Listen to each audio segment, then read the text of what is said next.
আমার বাবাজিরা রে, খুব খেয়াল করে শুনবেন।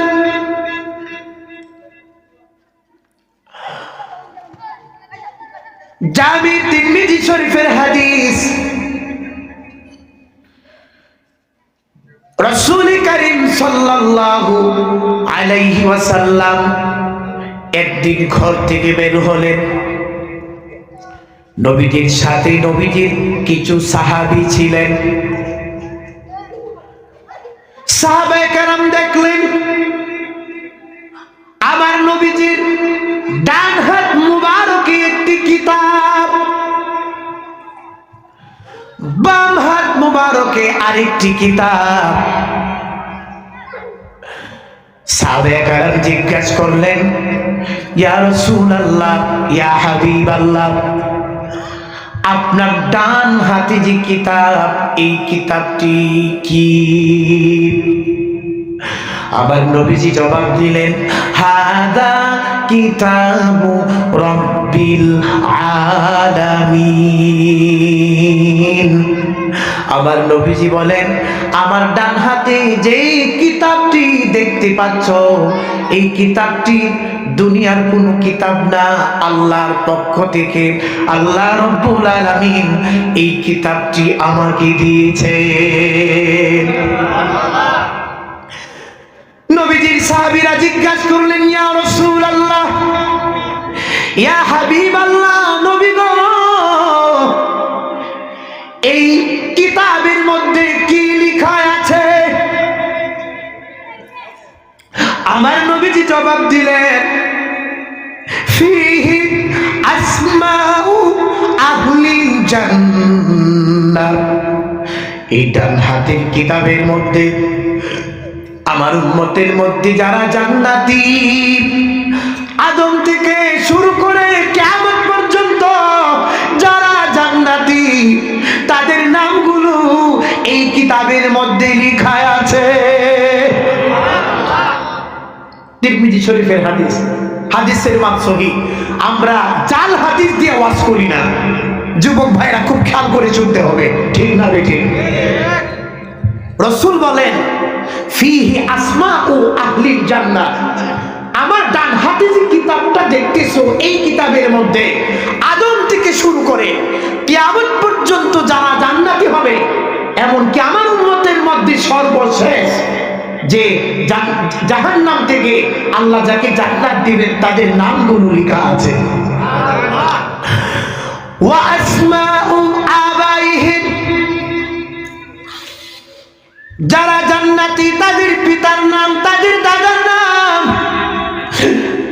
ওয়া আসমাউ কাবাইলিহিম, তাদের বাড়ি কোন দেশে, কোন গ্রামে বাড়ি, সব কিছু বিস্তারিত এই ডান হাতের কিতাবের মধ্যে লেখা আছে। তাহলে নামা হরিপুরের উত্তর পাড়ার মুরব্বী বাবাদেরকে আমি জানতে চাই, কারা জান্নাতি আমার নবী জানে কি জানে না? তিরমিজির হাদিস, রাসূলের হাদিস মানলে ঈমানদার, আর না মানলে ঈমান থাকবে? আপনারা কথা কই না গেলে গা? রাসূলকে না মানলে ঈমান থাকবে?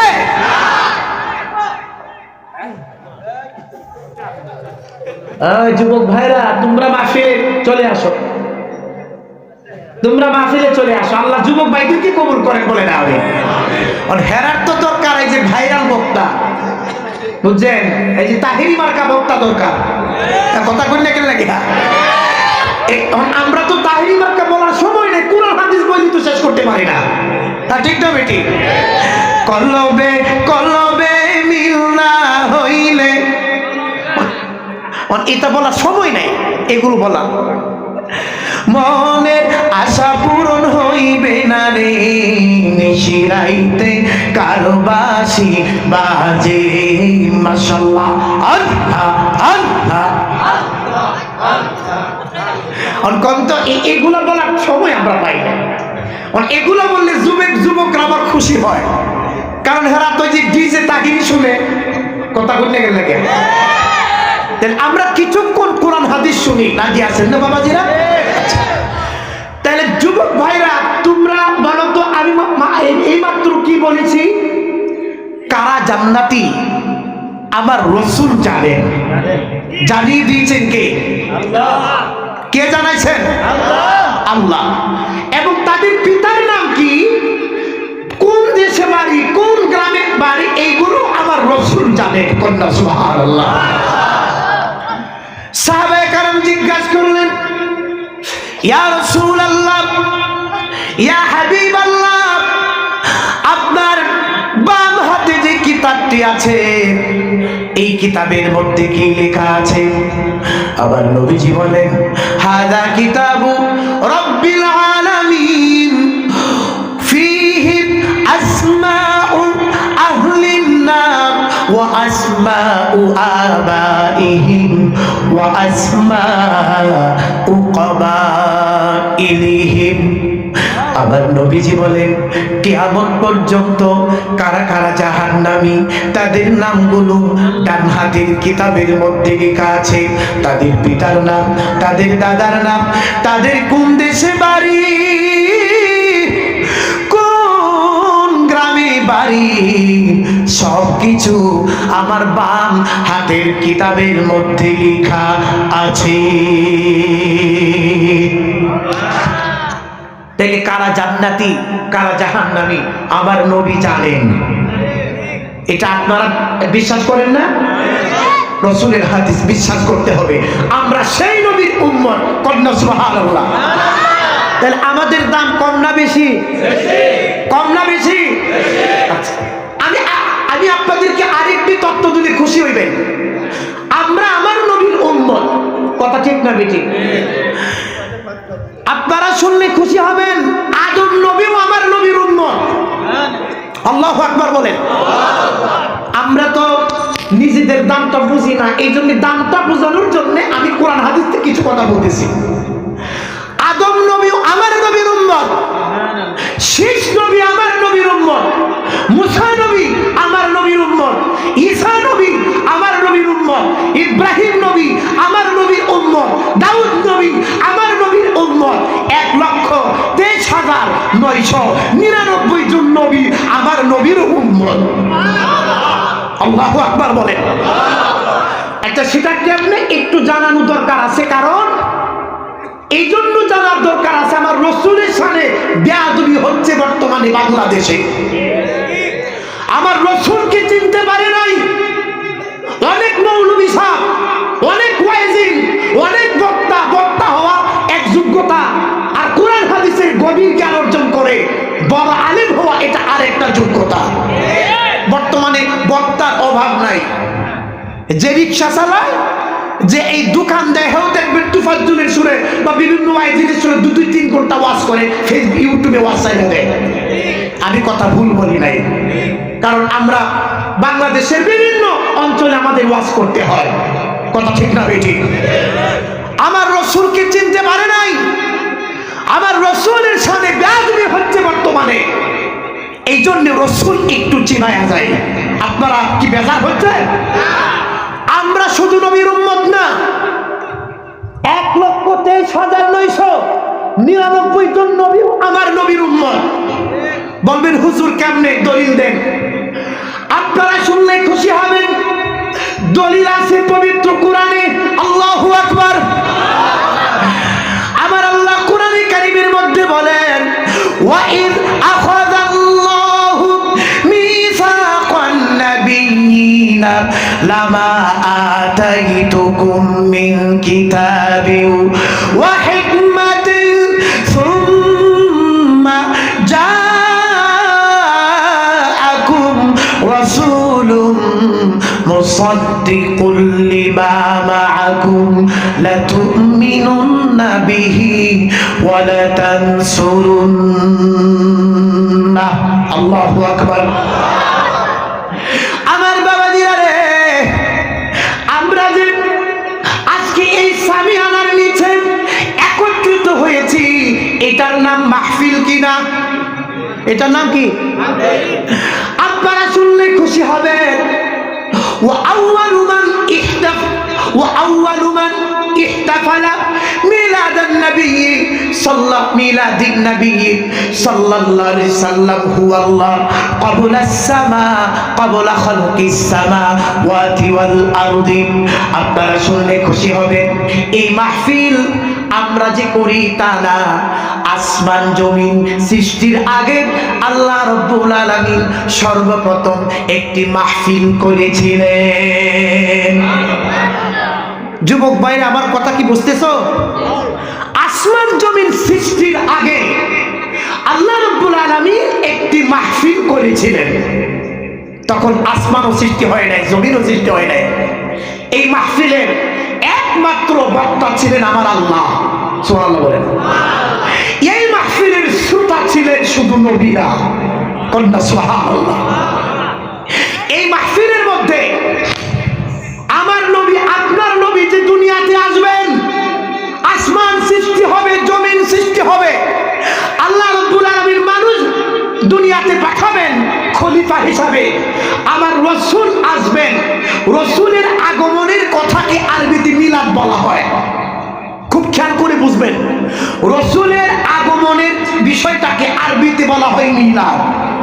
রাসূলের যে মিলাদ হবে, রাসূল যে দুনিয়াতে আসবেন সর্বশ্রেষ্ঠ নবী হিসাবে, এই আলোচনা আল্লাহ রাব্বুল আলামিন আসমান জমিন সৃষ্টির আগে রূহের জগতে সমস্ত নবী রাসূলদের কাছে করেছেন। সূরা আলে ইমরান আয়াত নাম্বার 81। কোন সূরা? আলে ইমরান। কোন সূরা? আয়াত নাম্বার কত? 81। আয়াত নাম্বার কত? আমার বাবা জেলারে, ওই মাহফিলের মধ্যে আল্লাহ রাব্বুল আলামিন সমস্ত নবী ও রাসূলগণকে বলেছিলেন, ও নবী রাসূলরা, আমার যে হাবিব, আমার যে বন্ধু দুনিয়াতে আগমন করবেন, সেই বন্ধুর উপর তোমরা ঈমান আনবে, সেই বন্ধুকে তোমরা সাহায্য করবে। ইমাম সুয়ুতি, ইমাম কাসতাল্লানী আজ থেকে 700 বছর আগে এই আয়াতের তাফসীরে লিখেন, আসমান জমিন সৃষ্টির আগে ওয়া তাকুনুল আম্বিয়াউ ওয়াল উমামু কুল্লুহুম মিন উম্মতি মুহাম্মাদিন সাল্লাল্লাহু আলাইহি ওয়াসাল্লাম। ইমাম সুয়ুতি বলেন, আসমান জমিন সৃষ্টির কোটি কোটি বছর আগে রূহের জগতে সমস্ত নবীরা আমার নবীর উপর ঈমান এনে আমার নবীর উম্মত হয়ে গেছে। তাহলে আমরা সেই নবীর উম্মত, খুশি না বেজার? আচ্ছা বলেন তো, আমার নবী কোন সময়ের নবী? আদম যখন মাটি পানিতে মিশ্রিত ছিল, আদমের দেহ যখন আমার আল্লাহ বানান নাই। তিরমিজি শরীফের হাদিস। এই যুবক ভাইরা, ভাইজান সমস্যা কি? এই দাড়িওয়ালা ভাই, আপনাদের খারাপ লাগতেছে নাকি? কথা কই না, কেন লাগে খারাপ লাগতেছে? এই সিস্টেমের ওয়াজ সব মাহফিল হয় না, শুধু আমলের ওয়াজ করে। আগে তো রাসূল চিনাইতে হবে। কথা কই না কেন? আগে রাসূল চিনতে হবে, তারপরে আমল, তারপরে নামাজ, তারপরে রোজা, তারপরে হজ, তারপরে যাকাত, তারপরে তাসবিহ তাহলিল, তারপরে জিকির, তারপরে দুরূদ, তারপরে কোরআন তেলাওয়াত। রাসূলকে আমাদের মতো মানুষ বইলা কিয়ামত পর্যন্ত হায়াত পায় নামাজ পড়লে এই নামাজে সওয়াব হবে না। ঠিক না বেটি?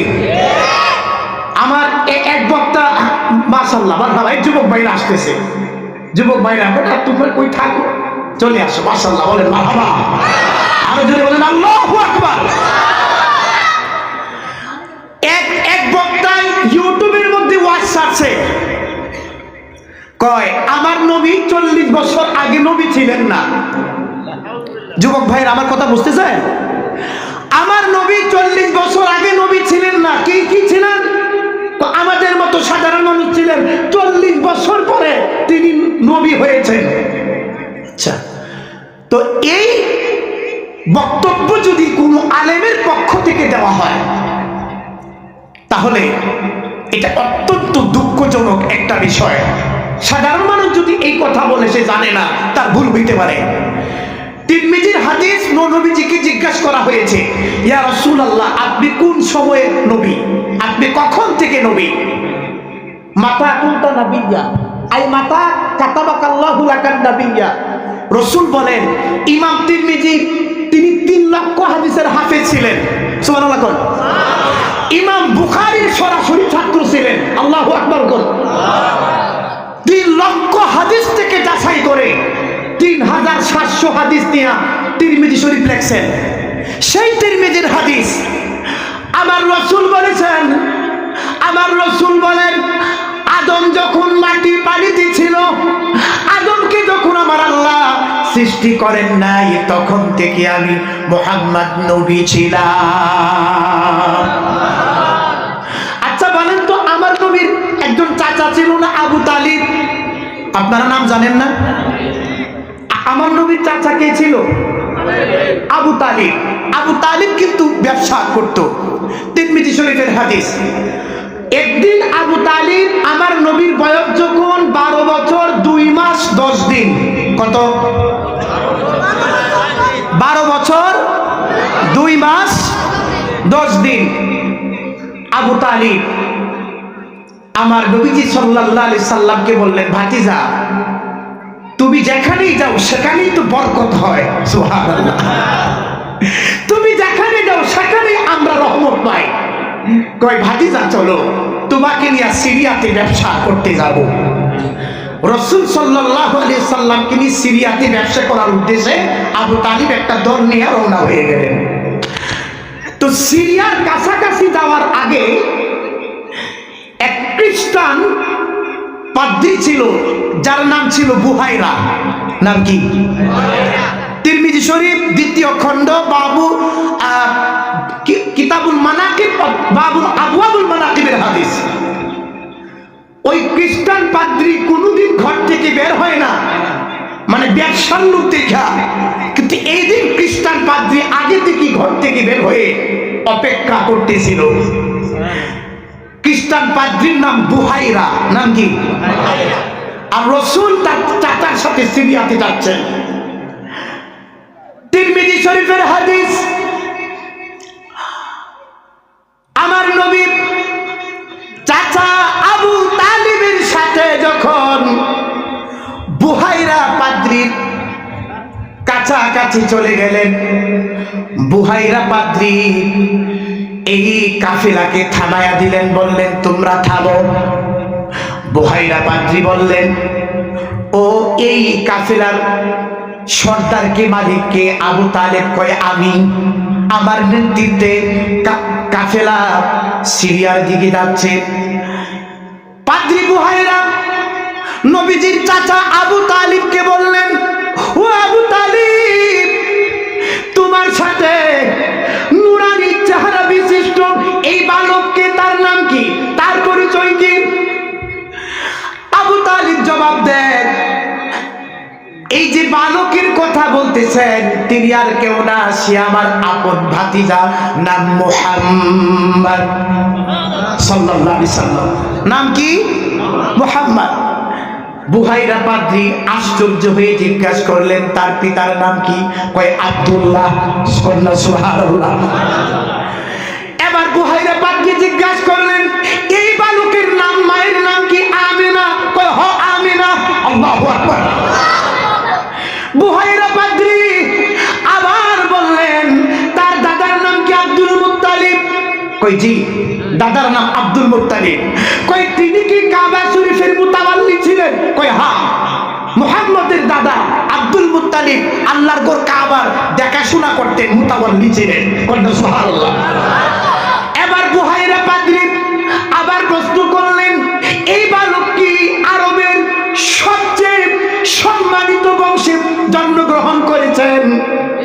আবু তালিব জবাব দেয়, হ্যাঁ, শুধু আরব না, গোটা পৃথিবীর সবচেয়ে সম্মানিত বংশ কুরাইশ বংশে এই বালক জন্মগ্রহণ করেছে। বুহাইরা পাদ্রী এই তত্ত্বগুলো জেনে নিশ্চিত হওয়ার পরে বুহাইরা পাদ্রী বলতেছে, ও আবু তালিব, এই বালক এই উম্মতের শেষ নবী। আল্লাহু আকবার। এটা কোনো সাধারণ বালক না, এই বালক এই উম্মতের শেষ নবী। আমরা ইনজিল কিতাবের মধ্যে সহিফা আল্লাহ কি নাজিল করেন নাই? প্রত্যেকটি কিতাবের মধ্যে, তাওরাতে, জাবুরে, ইনজিলে, সহিফাগুলোর মধ্যে আমার নবীজি দুনিয়াতে আসবেন, আমার নবীর নাম কি, পিতার নাম কি, দাদার নাম কি, কোন দেশে আসবেন, কয়টার সময় আসবেন, কি করবেন, বিস্তারিত সব কিছু আমার আল্লাহ আগে আসমানি কিতাবগুলোর মধ্যে লিখে দিয়েছিলেন। কন্যা সুবহানাল্লাহ। এই জন্যে মুসা নবীর উম্মত, ঈসা নবীর উম্মত, আদম নবীর উম্মত, ইব্রাহিম নবীর উম্মত, সকল নবীর উম্মতেরা আমার নবীর পরিচয় জানতো। কন্যা সুবহানাল্লাহ। বাজার তারপরে আবু তালিব বলতেছেন, ও বুহাইরা, আপনি বুঝলেন কেমনে এই বালক আমার ভাতিজা মুহাম্মদ এই উম্মতের শেষ নবী? সেটা বুঝার আর কি লক্ষণ, আর কি চিহ্ন আলামত? এবার বুহাইরা পাত্রী বলেন, আমি আপনাদের দিকে লক্ষ্য করতেছিলাম, আমার ইনজিল কিতাবের মধ্যে লেখা আছে এই সময়ে এক কাফেলার সাথে একজন নবী আসবে। এটা ইনজিল কিতাবে আগেই লেখা ছিল যে ঠিক এই সময়ে একজন নবী এই পথ দিয়ে আসবে। কন্যা সুবহানাল্লাহ। কয় শুধু আসবে তা না, আমি দেখতেছিলাম আপনাদের সাথে এই বালক আসতেছে, এই কারো উপরে মেঘমালা ছায়া দেয় না, এই বালক মুহাম্মদ সাল্লাল্লাহু আলাইহি ওয়াসাল্লামের উপরে আকাশের মেঘমালা ছায়া দিচ্ছিল। আরো জোরে বলো আল্লাহু আকবার। কিন্তু আপনাদের কারো মাথার উপরে মেঘমালা ছায়া দেয় নাই। আমি দেখতেছিলাম এই বালক যখন আপনাদের সাথে আসতেছিল, রাস্তার দুই পাশের খেজুর গাছগুলো সেজদা করতেছিল। আল্লাহু আকবার বলেন। তখন বুহাইরা পাত্রী বললেন, নবী ছাড়া, খুব খেয়াল করে শুনবেন, নবী ছাড়া দুনিয়ার কোন মানুষকে গাছপালা সেজদা করে না। নবী ছাড়া দুনিয়ার কোন মানুষকে আসমানের মেঘমালা রৌদ্রের তাপ থেকে বাঁচার জন্য ছায়া দেয় না। অবশ্যই তিনি নবী, এই উম্মতের শেষ নবী। তখন আমার নবীর বয়স ছিল 12 বছর 2 মাস 10 দিন। কত বছর? তাহলে 12 বছর 2 মাস 10 দিনে যদি আমার নবী না হইতেন, তাইলে কি গাছপালা সেজদা করতো? আকাশের মেঘমালা ছায়া দিত? তাহলে যারা আজকে বলতেছেন আমার নবী 40 বছর আগে নবী ছিলেন না, 40 বছর পরে নবী হয়েছেন, এরা হাদিসের কিতাব পড়ে নাই। আমার কথা কি বুঝতেছেন? এরা হাদিসের কিতাব পড়ে নাই। এরা যদি হাদিসের কিতাব পড়তো, এরা শায়েখ হতে পারে, কিন্তু হাদিসের কিতাব পড়ে নাই। না পড়ার কারণে এরা বাংলাদেশের সরল প্রাণ মুসলমানদেরকে ভুল তত্ত্ব দিয়া ঈমান নষ্ট করতেছে। তাহলে আমি আপনাদের কাছে জানতে চাই, আমার নবী কি 40 বছর পরে নবী হয়েছে, না আগে থেকেই নবী ছিল? এই বিশ্বাস কি আপনারা করেন? আপনারা কি নবীর হাদিস মানেন? আচ্ছা, যুবক ভাইদের কাছে জানতে চাই, আমার নবী কি 40 বছর পরে নবী, না আগেও নবী? শুধু আদম যখন মাটি, আদমের দেহ আল্লাহ বানান নাই, রাসূল নিজে বলতেছেন তখন থেকে আমি নবী ছিলাম। সুবহানাল্লাহ। হ্যাঁ, 40 বছর বয়সে নবুয়তের দায়িত্ব পেয়েছেন। যদি এই কথাটা বলতেন, তাহলে আর এর মধ্যে আর কোনো সমস্যা থাকতো না। মানে 40 বছর বয়সে নবুয়তের দায়িত্ব পেয়েছেন। যেমন আমি বক্তা, আমি কিন্তু ছোট থেকে ওয়াজ করি, আমি ছোট থেকে ওয়াজ করি, বক্তা হওয়ার যোগ্যতা সবকিছু আমার ছিল, আল্লাহ দিয়েছে। কিন্তু আমি আমার ছোট থেকে ওয়াজ করার যোগ্যতা ছিল, কিন্তু আমি ওয়াজ করি নাই। তাই বলে কি বক্তা হওয়ার গুণ আমার ভিতরে নাই? কিন্তু আমার যখন উপযুক্ত বয়স হয়েছে তখন থেকে আমি ওয়াজ করি। তাই বলে কি এই কথা কেউ বলতে পারবে যে আগে থেকে আমি বক্তা হওয়ার যোগ্যতা আমার ছিল না? সম্মানিত শুধু আমার রাসূল আসমান জমিন সৃষ্টির আগে থেকেই আল্লাহর কাছে নবী ছিলেন। আল্লাহু আকবার বলেন। আমরা সেই নবীর উম্মত, যে নবীর উম্মত হওয়ার জন্য হযরত মুসা আলাইহিস সালাম একাধিকবার দোয়া করছেন। করছেন যে আল্লাহ তুমি শেষ নবীর উম্মত বানায়া দাও। কিন্তু আমার আল্লাহ তখন বলছিলেন, মুসা আমি কি তোমার নবী বানাই নাই?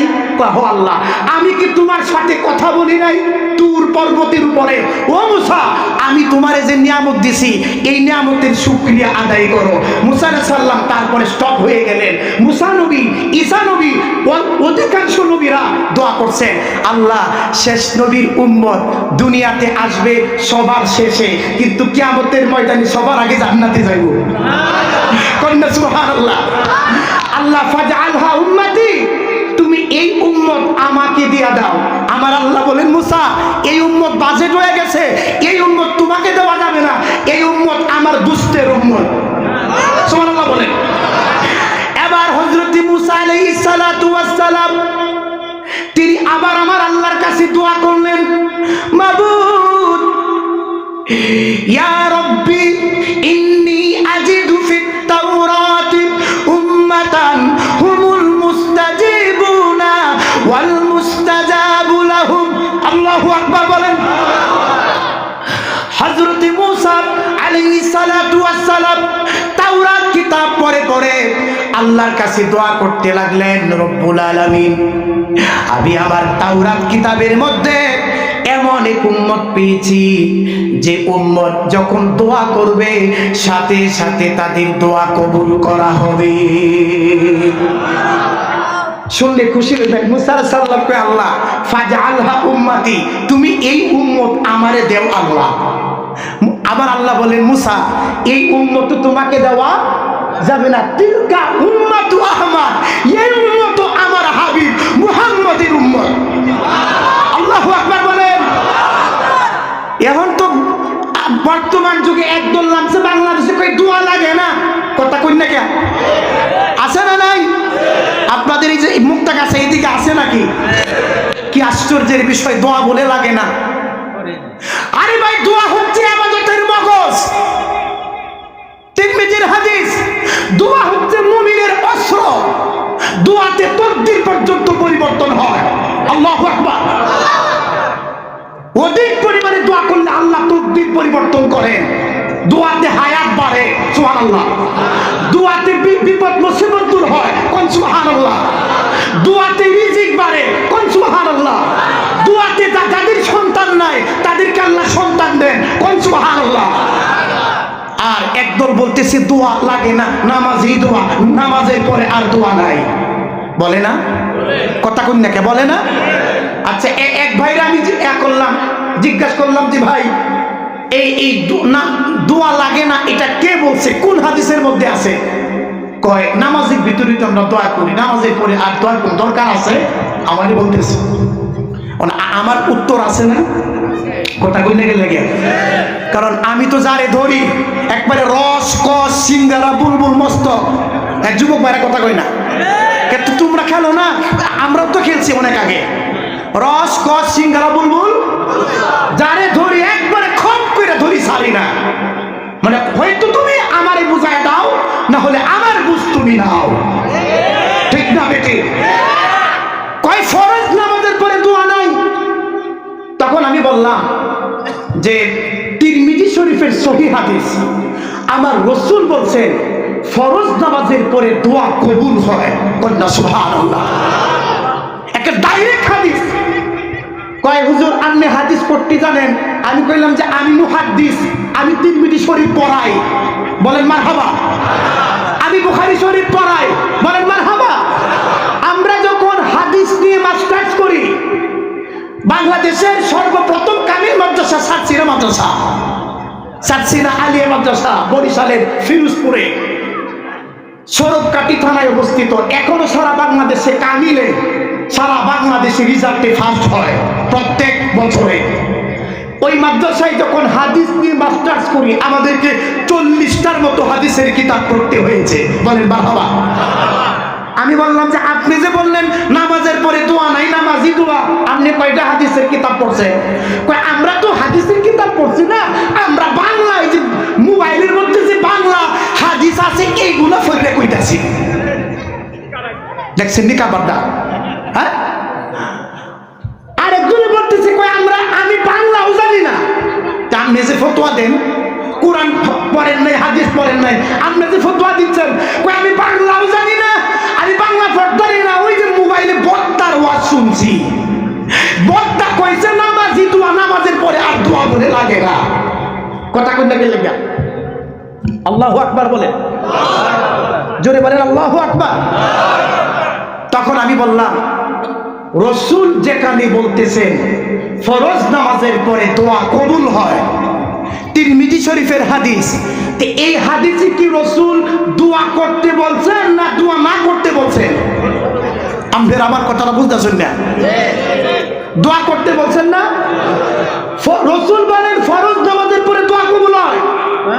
নবীজির সাহাবীদের দোয়া লাগে, রাসূলের দোয়া লাগে। তুমি কোন ধরনের, তুমি কি রাসূলের সাহাবীদের চাইতে বড় হয়ে গেছো? তোমার দোয়া লাগে না, ভণ্ডামি ছাড়ো। কথা কই না কেন? কথা কই না কেন? ভণ্ডামি ছেড়ে দাও। দোয়া আল্লাহর কাছে যে যত বেশি দোয়া করবে, আল্লাহ তার কাছে, আল্লাহ রাব্বুল আলামিন তার প্রতি তত বেশি খুশি হন। আমরা অথচ আমরা দুনিয়াতে যদি একজনের কাছে চাই, জিনিসটা যদি সে না দেওয়ার মত থাকে, ভাই নাই যাওগা, ভাই আমার দরকার আরেকবার গেছে, ভাই নাই যাওগা, তিনবারের মতো তোরে না করছি না, বারবার নাই, কেন আসতো, ঠিক না? তিরমিজির হাদিস, আল্লাহর কাছে বান্দা যতবার চাইবি ততবার আমার আল্লাহ খুশি হয়। আল্লাহু আকবার বলেন। আল্লাহর কাছে না চাইলে আল্লাহ বান্দার প্রতি নারাজ হন। তাইলে দোয়া আছে না নাই? এখন ভাবে সম্মিলিত দোয়া। আল্লামা ইবনে কাসির 700 বছর আগে লিখছেন, নবীজির সাহাবী আলা হাজরামি রাদিয়াল্লাহু তাআলা আনহু, আলা হাজরামি রাদিয়াল্লাহু তাআলা আনহু ফজরের নামাজের পরে নবীজির সাহাবীদেরকে নিয়ে ফজরের নামাজের সালাম ফিরায়া সাহাবীর দিকে ফিরছেন, মানে মুসল্লিদের দিকে ফিরা একসাথে সম্মিলিত দোয়া করছেন। আল্লাহু আকবার বলেন। যে কাজটা একাকী করা যায়, এই কাজটা সবাই মিলে করলে এটা আরো বেশি সওয়াব হয় না? কথা কই না কেন লাগা? তাহলে ফরজ নামাজের পরে দোয়া আছে, আপনারা কি দোয়া করবেন? এবং সামনে আসতেছে শবে বরাত। তখন আমি কই যাইতাম, আমার সর্বশরীরে ব্যথা, ওষুধ দিব কোথায়? বাংলাদেশে একদল আছে তো শবে বরাত বলে নাই। কথা কই না কেন লাগা? আপনাদের এলাকাতে শবে বরাত পালন করা হয়? হুজুররা কি শবে বরাত পালন করে? আচ্ছা, মাশাআল্লাহ, বলেন মারহাবা। ঢাকাতে আমি বাজান এক মসজিদের খতিব ছিলাম, ঢাকার আয়েরবাগ। মসজিদের নাম বাইতুর রশিদ জামে মসজিদ। আমার স্ত্রী যখন দুনিয়া থেকে বিদায় নেন, তখন আমি চাকরি ছেড়ে চলে আসছি। জুমার দিন আমার হাতে আমার স্ত্রী দুনিয়া থেকে বিদায় নিয়েছেন। তো তখন আমি এই চাকরি ছেড়ে চলে আসছি। তো ওই জায়গায় চাকরি করতে যায়া এক আহলে হাদিস ভাই, নাম দিয়েছে আহলে হাদিস, কিন্তু হাদিস মানতে চায় না। এক আহলে হাদিস ভাই এখানে কেউ থাকলে ভাই মনে কষ্ট নেবেন না। আমরা আহলে হাদিস কেন হব? রাসূল আমাদেরকে আহলে সুন্নাত হইতে বলছেন। এটা বিদায় হজের ভাষণে মুয়াত্তা ইমাম মালিক হাদিসে এসেছে, রাসূল বলেন বিদায় হজ আমার নবীজি করেন নাই?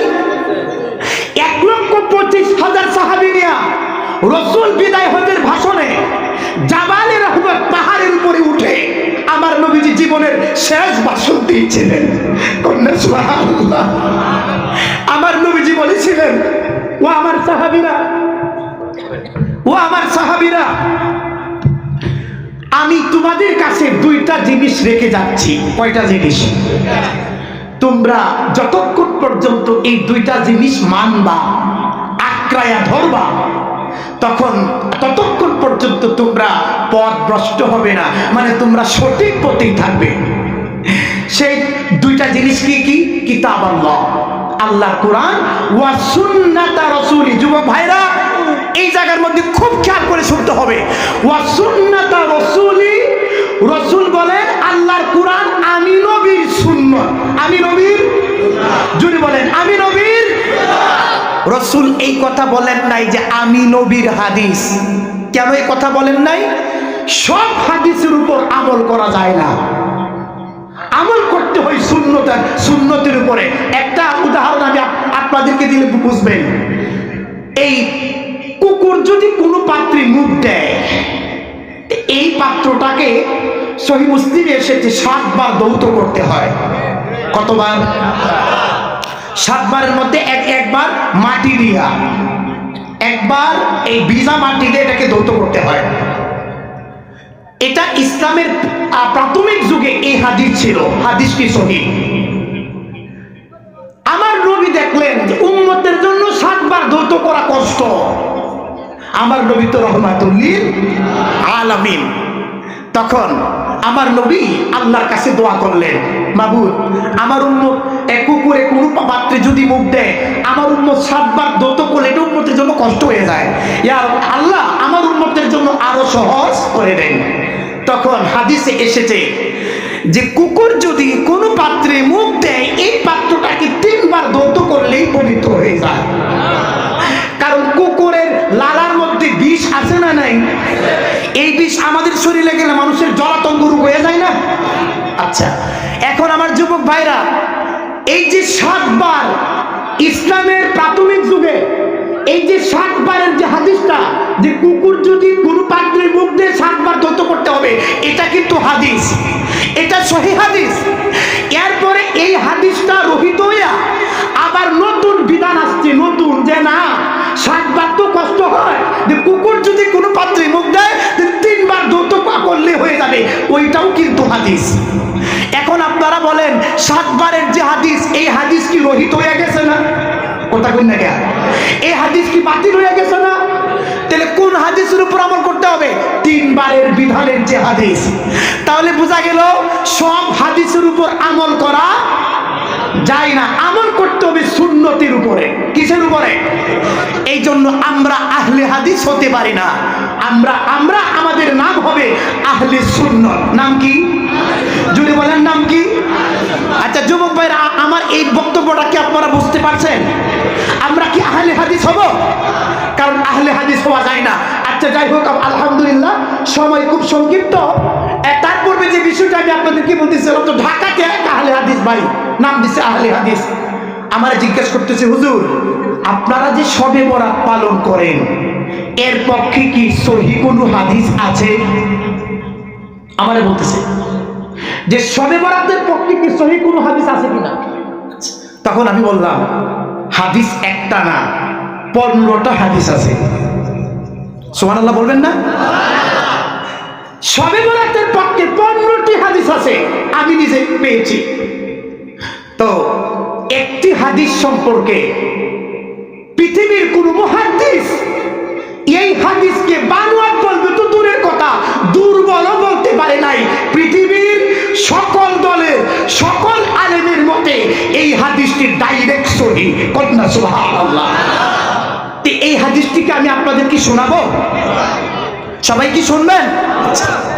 তার আগে আমি আপনাদের কাছে জানতে চাই, আল্লাহ আমাদেরকে বানাইছেন শুধু আড্ডা দেওয়ার লাগিয়া, শুধু ঘুমানির লাগিয়া? হ্যাঁ, শুধু এই খাও দাও ফুর্তি করো, দুনিয়াটা মস্ত করো, এটার লাগিয়া? কথা কোন লাগার লাগিয়া? শুধু বিয়া শাদী করার লাগিয়া? হ্যাঁ, শুধু দোকানে ব্যবসা করার লাগিয়া? ওয়ামা খালাকুতুল জিন্না ওয়াল ইনসা ইল্লা লিয়াবুদুন।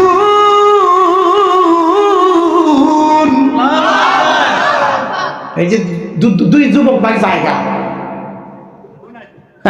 আল্লাহ মানে হেরার আওয়াজ শোনা লাগতো না, হেরা ইসলাম সব বুঝটা শেষ করে লাইছে, ঠিক না বেঠি? আল্লাহ বলেন, বাজান, আল্লাহ বলেন, ও আমার বান্দা, বান্দারে, আমি তোমাদেরকে ইচ্ছা করলে পায়খানার কিট বানাইতে পারতাম, আমি তোমাদেরকে ইচ্ছা করলে গরু ছাগল বানাইতে পারতাম। বান্দা, আমি আমার সৃষ্টি জগতের সবচেয়ে সুন্দর করে তোমারে বানাইছি। কন্যা সুবহানাল্লাহ। আমি যখন ছোট ছিলাম, আমি মনে করতাম পরী আছে না, পরীর নাম শুনছেন না?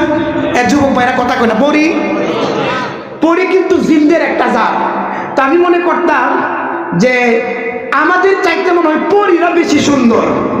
কিন্তু আমার আল্লাহ যখন পবিত্র কোরআনের তাফসীর পড়া শুরু করলাম, আপনারা শুনলে খুশি হবে। আমার আল্লাহ পবিত্র কোরআনে বলছেন, বান্দারে, জিন, পরী, দেব, দানব আমার জগতে যা কিছু আছে, লাকাদ খালাকনাল ইনসানা ফি আহসানি তাকওয়িম, বান্দারে আমি তোমাদেরকে সবচেয়ে সুন্দর করে বানাইছি।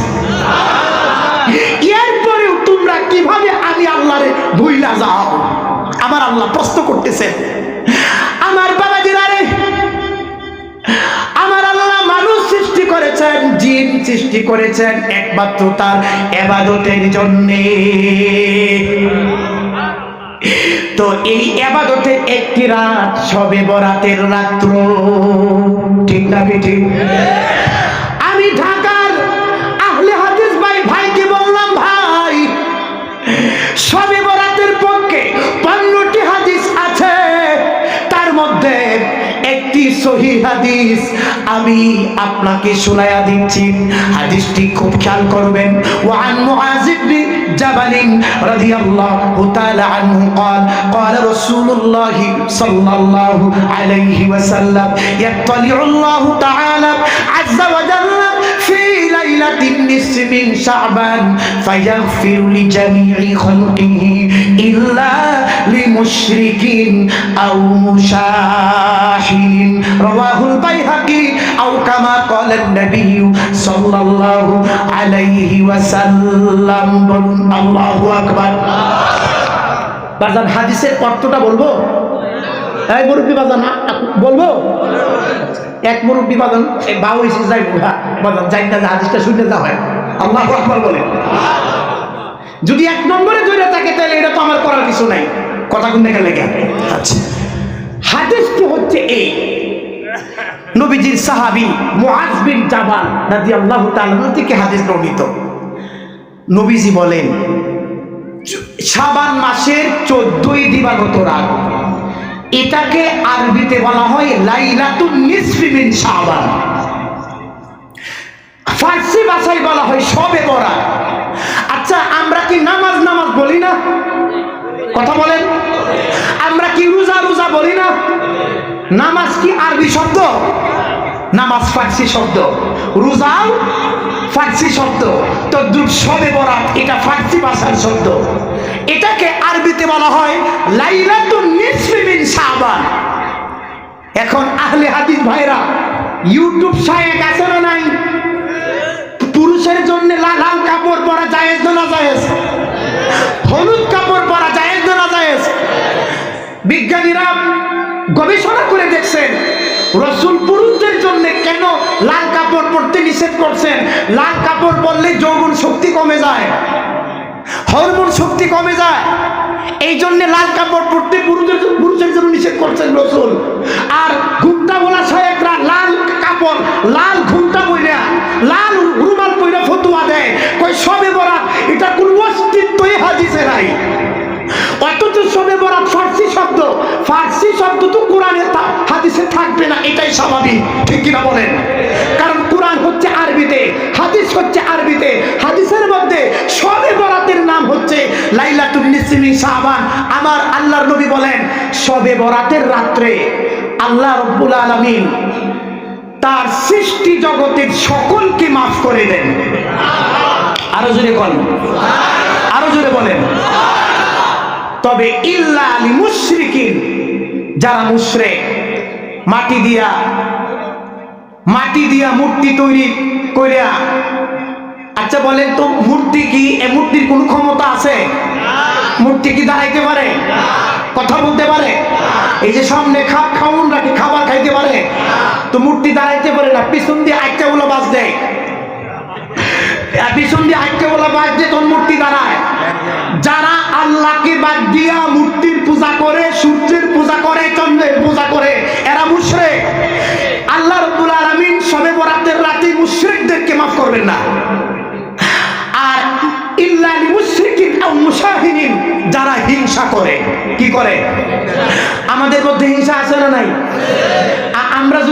আমরা যদি দেখতে পারি আমাদের পাশের বাড়ি বিল্ডিং তুলছে, আমার ঘর টিনের, একজনের তখন মনের ভিতরে তো আসে, আল্লাহ কি সর্বনাশ করছে, আমি টিনের ঘরে থাকি আর আমার পাশের ঘরে প্রতিবেশী বিল্ডিং করে থাকে।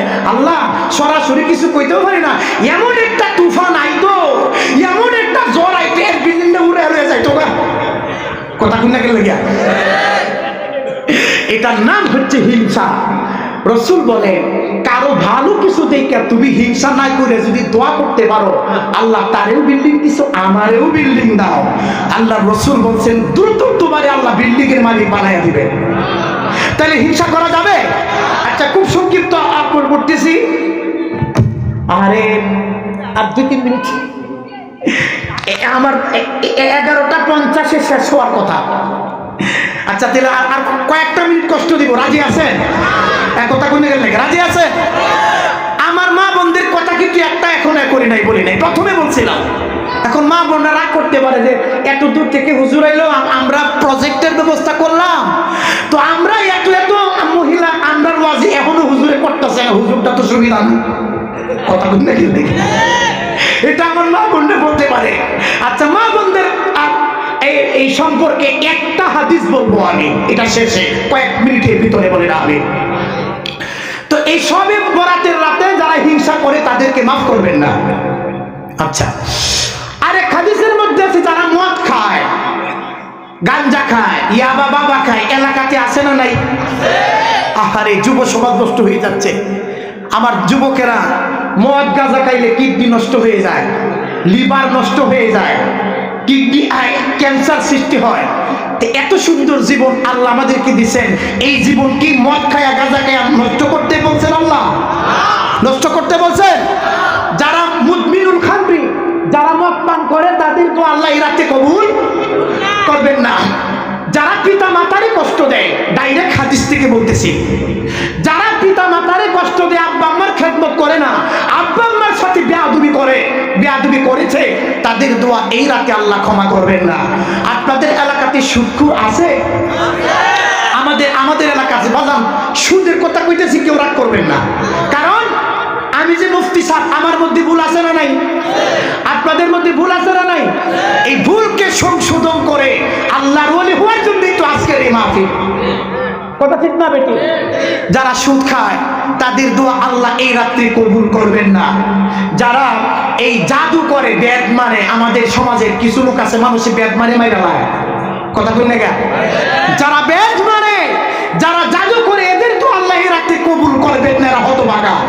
এমনকি আরেক হাদিসের মধ্যে এসেছে যারা এই আপনার ঘুষ খায়, তাদের দোয়া আল্লাহ এই রাত্রে কবুল করবেন না।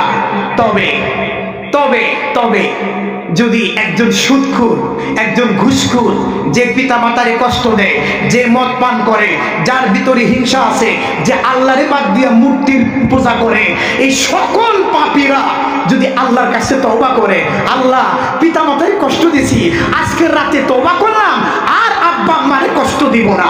আল্লাহ, আগে সুদ খাইতাম, বুঝতাম না, সুদখোরের কবরে পেটের ভিতরে শুধু সাপ দেওয়া হবে।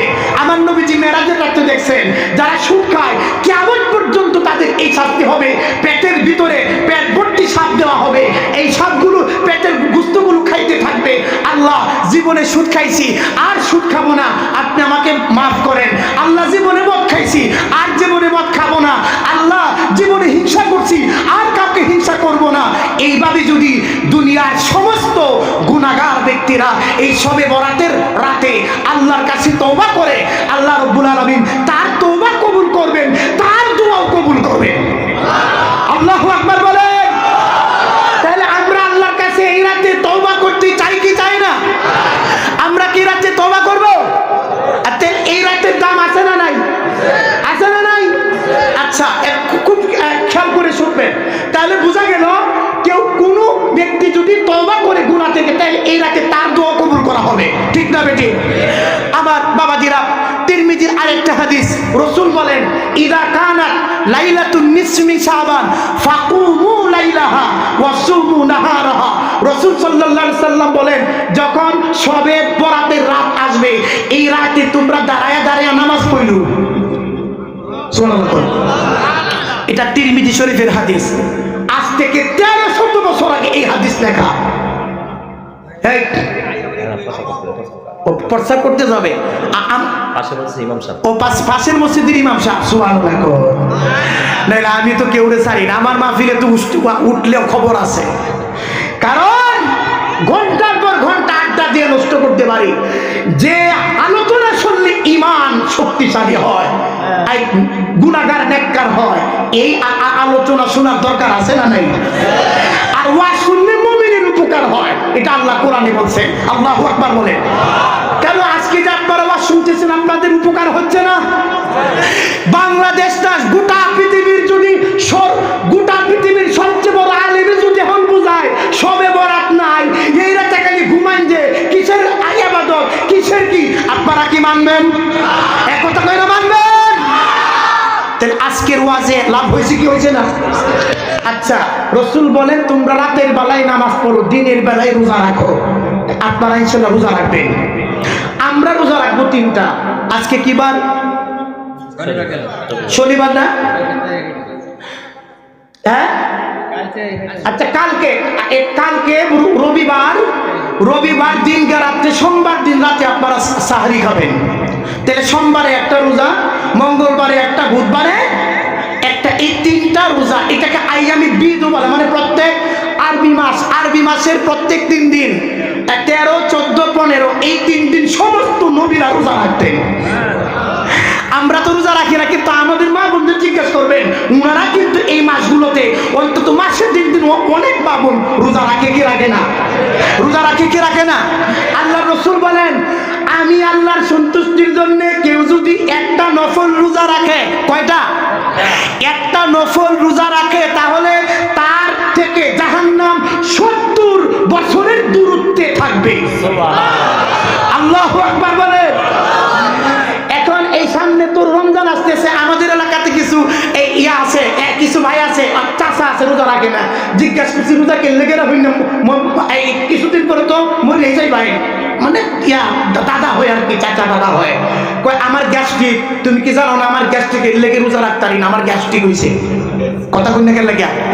রমজান মাসে আমাদের সোনার বাংলাদেশে দোকানপাট খোলা থাকে না, কথা কই না কেন লাগিয়া? দিনের বেলায় কি খাওয়া হয় না? আমার দোকানদার ভাইদেরকে অনুরোধ করে বলি, রিজিকের মালিক কে? আপনার রিজিক আল্লাহ দেয় না? আপনি রোজা দিনের বেলায় যারা রোজা রাখে না এদের তো গুনাহ হয়। আপনি দোকান খুললা দিনের বেলায়, আল্লাহ এই রমজান মাসের পবিত্র মাস, এই মাহে রমজানুল মুবারকে আপনি দোকান খুললা যাদেরকে খাওয়ার সুযোগ করে দিলেন, আপনার ডাবলের গুনাহ। কথা ঠিক না বেটি? তাহলে দিনের বেলায় কি দোকান খোলা যাবে? দোকান খোলা যাবে না।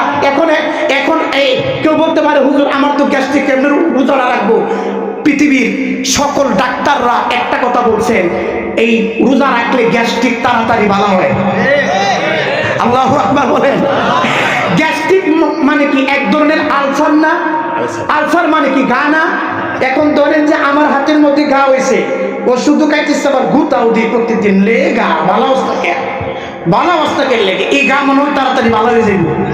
কথা কই না কেন লেগে এই গা তাড়াতাড়ি ভালো হইব? গ্যাস্ট্রিক হচ্ছে পেটের ভিতরে এক ধরনের ঘা। আপনি যত বেশি খাবেন তত এখানে এই খাবারটা যখন পেটের ভিতরে যাবে তখন এটার সাথে ধাক্কা লাগবে। এই জন্যে ডাক্তাররা বলতেছেন গ্যাস্ট্রিক রোগীরা যত কম খাবে তত তাড়াতাড়ি গ্যাস্ট্রিক রোগ ভালো হবে। আর চীনের বিজ্ঞানীরা তো বলেই দিয়েছেন যে মুসলমানরা যে রোজা রাখে, এই রোজা যদি আমরা কাফের বিমানরাও রাখি, তাহলে আমাদের চীন দেশে কোনোদিন গ্যাস্ট্রিকের রোগী থাকবে না। এই যে গ্যাস্ট্রিক, যে রোজা রাখলে যে গ্যাস্ট্রিকটা ভালো হয়, তো এই গ্যাস্ট্রিকের অজুহাতে আমরা কি রোজা রাখবো না রোজা ছাড়বো? রোজা রাখবো না ইনশাআল্লাহ। আচ্ছা, রোজা রাখলে ক্যান্সারের কোষ নষ্ট হয়। আল্লাহু আকবার। আপনার আমার শরীরে যে কোষগুলোর দ্বারা শরীরে শক্তি পায়, শরীরের মধ্যে যে শক্তি হয়, যে কোষগুলো রোজা রাখলে এই কোষগুলো আরো শক্তিশালী হয়। আল্লাহু আকবার বলেন। এই জন্য ডাক্তাররা বলছেন রোজা রাখলে শারীরিক শরীরের 20টি উপকার হয়। তাইলে আমরা রোজা রাখবো না ছাড়বো? তাহলে আমার সম্মানিত বাবাজিরা, লাইলাতুন নিসমি, শবে বরাতের রাতে দিনের বেলায় এই রোজা, রাতের বেলায় নামাজ। আপনারা কি নামাজ পড়বেন? কথা কোন নাকি নামাজ পড়বেন? আচ্ছা, এখন এক সাহেব প্রশ্ন করছে, হুজুর এই শবে বরাতের রাতে আল্লাহ বান্দাদেরকে ডাকতে থাকেন, শবে বরাতের রাত ছাড়া অন্য রাতেও তো আল্লাহ বান্দাদেরকে ডাকেন, তাহলে প্রতিদিন আল্লাহ বান্দাদেরকে বান্দাদেরকে ডাকতে থাকেন, তাইলে শবে বরাতের রাতের আলাদা গুণ কোথায়? এই যুবক ভাইরা এটা জানতে হবে। আমার আহলে হাদিস ভাইদের প্রশ্ন, এই সমস্যা ভাইজান কোন ঝামেলা? আচ্ছা আল্লাহু আকবার বলেন, বলেন আল্লাহু আকবার। একটা প্রশ্ন করে যে হুজুর আপনারা বলতেছেন শবে বরাতের রাতে আল্লাহ তার বান্দাদেরকে ডাকেন, কে আসো গুনাহগার মাফ চাও মাফ করে দিব, কে আসো অভাবী দোয়া করো অভাব মুক্ত করে দিব, আল্লাহু আকবার। কে আসো অসুস্থ দোয়া করো তোমার অসুস্থতা দূর করে দিব, আল্লাহু আকবার। আহলে হাদিস ভাইরা যারা শবে বরাত মানে না তারা বলতেছে এই ডাক তো আল্লাহ প্রতি রাতেই ডাকেন, তাহলে শবে বরাতের রাতে ডাকার আলাদা এই লাভ কোথায়, বেনিফিট কোথায়? এর জবাব হচ্ছে আল্লাহ রাব্বুল আলামিন প্রত্যেক রাতে ডাকেন রাত্র 12টার পরে। সুবহানাল্লাহ বলুন। আল্লাহ রাব্বুল আলামিন প্রত্যেক রাতে তার বান্দাদেরকে ডাকেন শেষ রাত্রে, যে বান্দা তোমার কি দরকার। কিন্তু শবে বরাতের রাতে তিরমিজি শরীফের হাদিস, ইয়ানজিলু রাব্বুনা তাআলা আযজা ওয়া জাল্লা ফি লাইলাতিন নিসফি মিন শাবান। আল্লাহ রাব্বুল আলামিন শবে বরাতের রাতে সূর্য যখন পশ্চিম দিকে অস্ত হয়ে যায়, মানে মাগরিব থেকে ফজর পর্যন্ত আল্লাহ রাব্বুল আলামিন এই শবে বরাতের রাতে বান্দাদেরকে ডাকতে থাকেন। আল্লাহু আকবার বলেন। তাইলে শবে বরাতের রাতের ডাক অন্যান্য দিনের রাতের ডাক পার্থক্য আছে না নাই? আপনারা কি শবে বরাতে এই শবে বরাতে ঘুমাইবেন না ইবাদত করবেন? তো আমার এই গ্রামে এক ব্যক্তি বলতেছে হুজুর এক রাতেই সব মাফ। একটা মানুষ সারা জীবনে নামাজ পড়ে না, রোজা রাখে না, এই সুদ খায় ঘুষ খায়, এ যদি এক রাতে ইবাদত করে এই রাতে হের গুনাহ সব মাফ। এটা তো বিশ্বাস করি না আমার বলতেছে।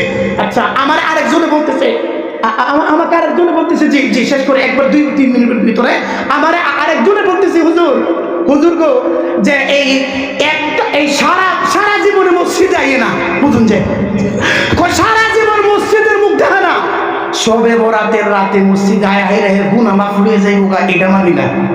কথা কই না লাগিয়া। আচ্ছা তখন আমি বললাম যে একটা রাত্র শেষ করতে একটা রাত্রে 12 ঘন্টা না, কথা কোন জায়গায় লেগে দিনে 12 ঘন্টা রাত্র। আমি বললাম 12 ঘন্টার প্রয়োজন নাই। একজন পাহাড় পরিমাণ গুনাহগার ব্যক্তি সে যদি আল্লাহর কাছে খালেস ভাবে তওবা করে, আল্লাহ আর গুনাহ করতাম না মাফ করে দাও, যার হক নষ্ট করছি তার হকগুলো ফিরাইয়া দিব, যার টাকা নিছি তার টাকা ফিরাইয়া দিব, যার জমি জোর করে দখল করে খাইতাছি, যার জমি জোর করে দখল করে খাইতাছি আল্লাহ তার জমি তার ফিরাইয়া দিব। এইভাবে যদি সে মানুষের হক ফিরাইয়া দেওয়ার শর্তে তওবা করে, মুহূর্তের মধ্যে 5 সেকেন্ডের মধ্যে তার জীবনের গুনাহ মাফ। আর আমি তার আরেকটা জবাব দিছি, একজন ব্যক্তি সারা বছর মসজিদে আয় না, জুমার নামাজও পড়ে না, ঈদের নামাজও পড়ে না, এই যদি শবে বরাতের রাতে একটা উসিলায় শবে বরাতের রাতে উসিলায় মসজিদে আয়া আল্লাহরে ডাকে, আল্লাহ যদি তারে মাফ কইরা দেয়, আল্লাহ যদি তারে ক্ষমা কইরা দেয়, তে এটা আমাদের জন্য লাভ না ক্ষতি? তাহলে মসজিদে আসতে কি নিষেধ করা যাবে? মসজিদ হচ্ছে সর্বোচ্চ জায়গা। আলহামদুলিল্লাহ আমার সময় শেষ। আপনারা কবর জিয়ারত করেন না? কথা কোন এই যে মাসালা একটা, আপনারা কবর জিয়ারত করেন না? আজকে কবরবাসীদের উদ্যোগে মাহফিল। বাবাজিরা রে, কবর জিয়ারত করা আমার নবীর সুন্নাত, সহিহ মুসলিমে এসেছে।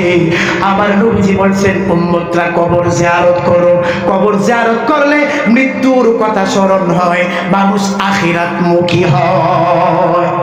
এখন প্রশ্ন, এই কবর জিয়ারত কোন দিকে ফিরে হবে? আপনাদের এলাকাতে কবর জিয়ারত কোন দিকে ফিরে করেন? হ্যাঁ আচ্ছা এই বিষয়ে ভাইজান দুঃখের কথা বলি, বাংলাদেশে যারা আলেম দাবি করে এদেরকে আলেম আমি কেমনে বলবো? ডাইরেক্ট তিরমিজি শরীফের হাদিস, আমার নবী কবর জিয়ারত করতেন কবরের দিকে ফিরে। সুবহানাল্লাহ, ডাইরেক্ট সহিহ হাদিস। এটা আমার ভাই আপনাদের এলাকার সূর্য সন্তান, আপনারা হয়তো বেশি জানেন না, বিভিন্ন বাংলাদেশের বিভিন্ন অঞ্চলে যায় এই কি বলে, এই যে কি একটা বক্তা আছে না ভাইরা, হাফিজুর রহমান সিদ্দিকীর সুরে ওয়াজ করে। মারহাবা বলেন, বলেন মারহাবা। হাদিসটা পড়ছেন, তিরমিজি শরীফের হাদিস। আমার নবী প্রত্যেক রাতে জান্নাতুল বাকিতে কবরস্থানে যাইতেন। কবরস্থানে যায় কবরের দিকে ফিরে কবর জিয়ারত করতেন। কারণ জিয়ারত শব্দের অর্থ সাক্ষাৎ করা। কোন জীবিত ব্যক্তি যদি মৃত ব্যক্তির কবরের কাছে যায়, এটা তার মৃত ব্যক্তির সাথে সাক্ষাতের মতো হয়ে যায়। এখন আমি ধরেন সভাপতি সম্মানিত বাজানের সাথে সাক্ষাৎ করতে গেলাম, সাক্ষাৎ করতে যাই আমি দিছি ফিট ফিরাইয়া দিছি, সভাপতি বাজান আমার দিকে ফিট ফিরাইয়া দিছে। বুঝুন যে কথাটা সাক্ষাৎটা মানে খুব ভালো হইব। কথা কোন জায়গায় লাগিয়া সাক্ষাৎ কি পিঠে পিঠে হয় না মুখে মুখে হয়? তাহলে আল্লাহ রসুল তিরমিজি শরীফের হাদিস, আমার নবী কবরের দিকে ফিরে কবর জিয়ারত করতেন এবং কবরের দিকে ফিরে দোয়া করতেন। কেন? কোন সন্তান যদি আব্বার কবর জিয়ারত করতে যায়, আব্বা তার কলিজার টুকরা সন্তানকে চিনতে পারে, চিনতে পেরে বলে, ও আমার কলিজার টুকরা সন্তান তুমি আসছো, ও আমার সন্তান তুমি আমার জন্য দোয়া করো। সন্তান যদি আম্মার কবরে দাদা দাদু নানা নানু আত্মীয় স্বজন আমাদের মধ্যে, আমাদের আত্মীয়র মধ্যে যারা, প্রতিবেশীর মধ্যে, বন্ধুদের মধ্যে যারা কবরে চলে গেছে, তাদের কবরে আপনি আমি যদি যাই, কবর জিয়ারত করি, কবরের দিকে ফিরে যদি দোয়া করি, তো মৃত ব্যক্তি যিনি দোয়া করতেছেন তাকে চিনতে পারে। আল্লাহু আকবার বলেন।